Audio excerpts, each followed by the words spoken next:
अस्सलामुअलैकुम दोस्तों, आवां जो पंहिंजो यूट्यूबर मोहम्मद यासीन ऐं तव्हां ॾिसी रहिया आहियो असांजो YouTube channel Sindhi showbiz update. दोस्तों जो कि हिन वीडियोज़ में आउं तव्हां सां वीडियो शेयर करण वारो आहियां ड्रामा सोप सीरियल ज़हर ज़िंदगी जो। उहो ई वीडियो आउं तव्हांखे हिन वीडियोज़ में ॾेखारण वारो आहियां।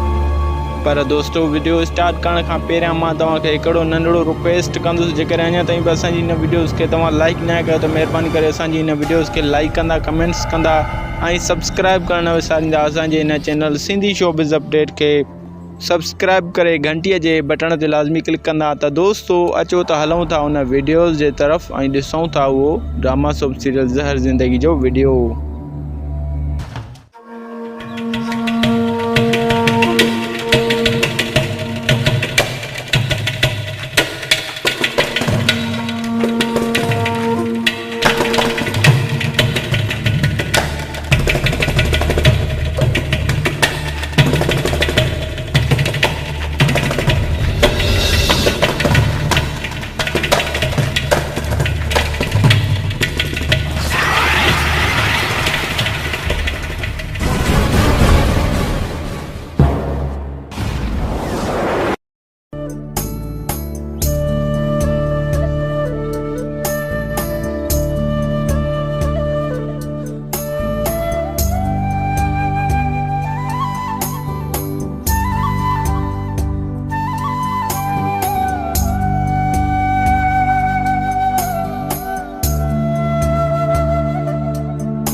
दोस्तों उम्मीद है तो ये वीडियो अवां दोस्तन ज़रूर ॾिठा हूंदा ऐं अवांखे पसंद भी ज़रूर आया हूंदा।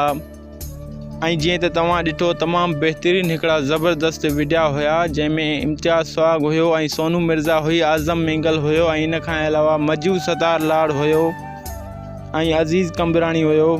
उम्मीद है तो ये वीडियो तव्हांखे ज़रूर पसंद आया हूंदा।